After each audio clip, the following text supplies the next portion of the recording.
มึดนี้ฟังบทเศร้าสำเนาก่อนบันบอนโลกนี่เป็นคือละครสลับฉากมากเรื่องหันเปลี่ยนบ่เศร้า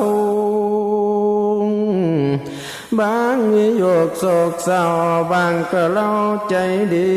บางก็มีความทุกข์พ่องสุขเกษมสร้างบางที่หัวบางที่ให้ดูไปใจปั้นแต่งนั่นแม่นบทการแสดงชีวิตจริงบ่แม่นแกล้งแสดงเล่นดังละครบัดนี้จะก้าวย้อนสองอ่อนกษัตรา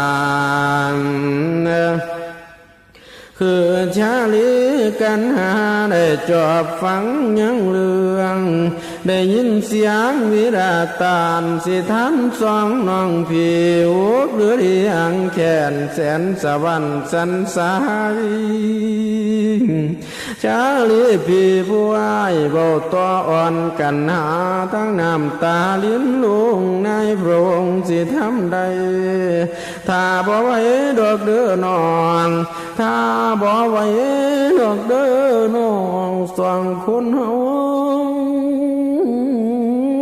ต้องตายนี่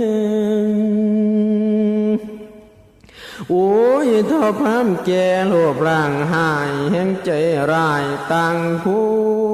ณ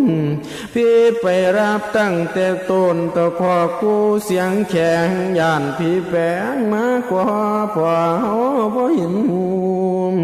แห่งซ้อมดูพันแห่งเป็นตายานสัมพีมันขโมดไปอีกทั้งพระบิดาลันวาจาว่าสิให้ท่านได้คู่สู่แนว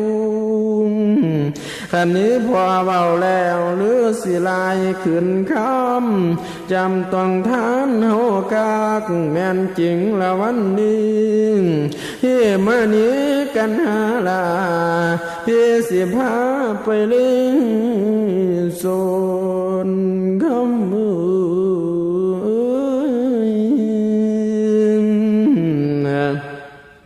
โอ้ว่าพระมีร้อนบ่รู้ตนลูกแล้วสิทนได้บ่นจังไดจะลิสาบ่ได้จุงน้องอ่อนกันหาจากศาลาเดินล้อแวดระวังบังลิง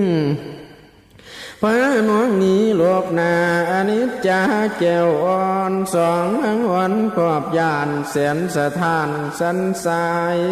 สองก็ออกจากค่ายคงเขตศาลา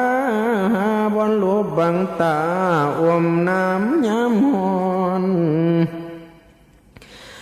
ในดวงดอนแถวนี้บ่เป็นตาสิริต่อยานแต่เพิ่นสิพบพ่อเห็นโซนอยู่บ่เศร้าแม่นสิเนาหลวบลีกลางหลวงก็คือทุ่งลงสุดสาบกกว้างสิให้จนเสียงห้อยจูงเอาแขนน้องน้อยแล่นไปสู่สะสีถอยหลังหลวงว่าเลยพอเห็นห้อยเกลือกันหาเศร้าสะอื่นอย่าติ่งเคียงปิงกะสร้างเสือและสร้างสิลงนี่กะสร้างมันให้ควายอดจากันจำตะวันควายบายแมวขึ้นสู่ข่ายจึงควายขึ้นเพิ่งพาสาธุดื้อ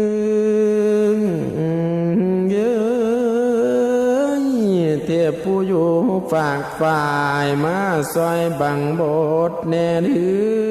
ออย่าให้บิดาเหี้ยมผ่านมาทางนี้แม่มัดซีอยู่ในดาวให้มาทันกันซอยสองขาน้อยกลัวยานย่อนพราม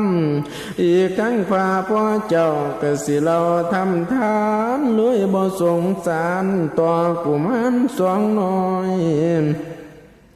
ตั้งสัจจาธิษฐานจ้อยเอาบัวบังกังกะมอมสวมเบิ่งการเหตุเรื่องสิเป็นแท้บ่อนจังไดนั่นล่ะนามศรัทธาอยู่